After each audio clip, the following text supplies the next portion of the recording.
महाराष्ट्रामध्ये ना खूप लोकांना ही सवय आहे की ते तुम्हाला देवेंद्र फडणवीस अ, से जोडते है आपको. देवेंद्र फडणवीसांचा माणूस अशा पद्धतीनं तुम्हाला अनेक लोक म्हणतात. तर हे नक्की काय आहे?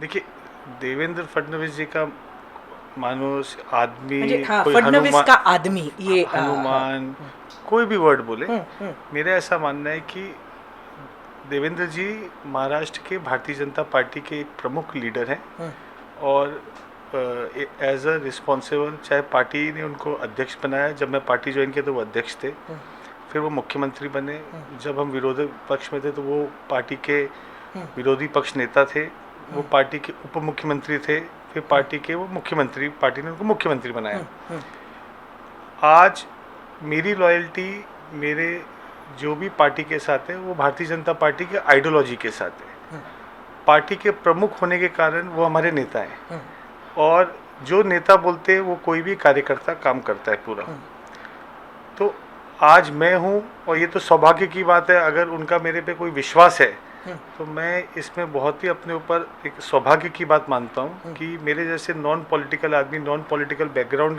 के घर से आया हुआ इंसान, हम्म, एक छोटे वर्ग के घर से मैं 2002 में मुंबई आया, हम्म, 2012 में मैंने भारतीय जनता पार्टी ज्वाइन की। हम्म, तो जहाँ पे आज पॉलिटिक्स के अंदर ठाकरे जातिवाद, भाषावाद और प्रांतवाद के ऊपर राजनीति कर रहे हैं, हम्म, अगर हमारे जैसे लोगों को भी अगर पार्टी के अंदर काम करने का मौका मिलता है तो ये भारतीय जनता पार्टी की विचारधारा है।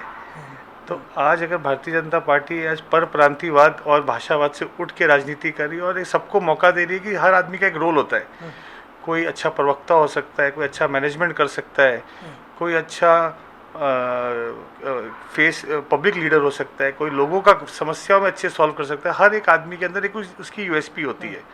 तो मुझे लगता है मेरे को जो कार्य दिए जाते हैं तो मैं मेरा कार्य ईमानदारी से पूरा करूं, और कभी भी मेरे लीडरशिप और मेरे पार्टी को कभी भी मेरे तरह से कोई भी ऐसा कार्य दिया हुआ कभी भी ऐसा इनकम्प्लीट ना रह जाए, और हमेशा 100% वो कार्य टाइम पे और समय पे पूरा रहे, ये मेरा हमेशा प्राथमिक एक कभी भी ऐसी मेरी प्राथमिकता रहती है। तुमच्या मॅनेजमेंटबद्दल खूपच कौतुक होतं असं म्हटलं पाहिजे, कारण विरोधकांचं असं म्हणणं आहे की अगदी EVM हॅक करायला सुद्धा तुम्हाला अमेरिकेत पाठवलं जातं आणि मग तुम्ही तिकडे जाता आणि तिकडनं तुम्ही काहीतरी EVM सेट करून येता. बरं, नुसतं EVMच नाही, जर कर्नाटकची सरकार पाडायची आहे, झारखंडची सरकार पाडायची आहे, तुमचंच नाव येतं, असं तुम्ही काय करता? नहीं, देखिए ऐसा है कि आप ये पूरी क्रोनोलॉजी समझिए।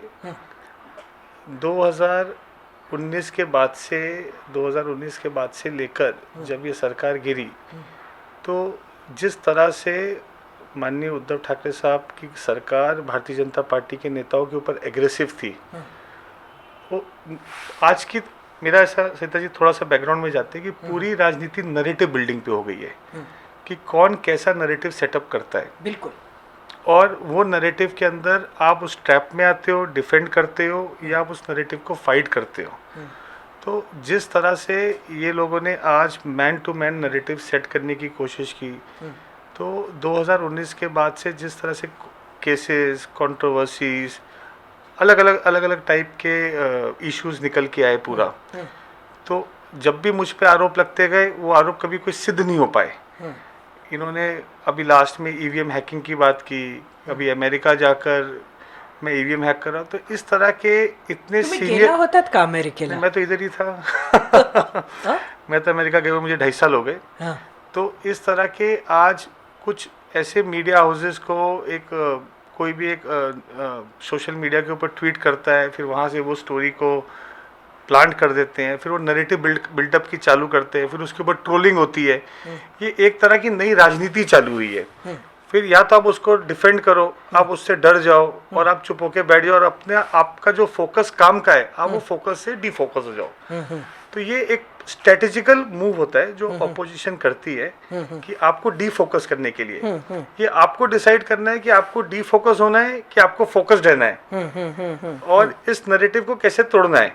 तो मेरा मानना है कि ये एक महाराष्ट्र में पिछले 5 वर्ष से 19 के बाद से बहुत ज़्यादा बढ़ गया है, और कुछ लोगों को जिस तरह से सुबह 9 बजे आकर पोपट की तरह बोलने की आदत पड़ चुकी है, तो उसको अभी फॉलो करते हुए छोटे पोपट तैयार हो गए। एबीपी माझा, उघडा डोळे बघा नीट.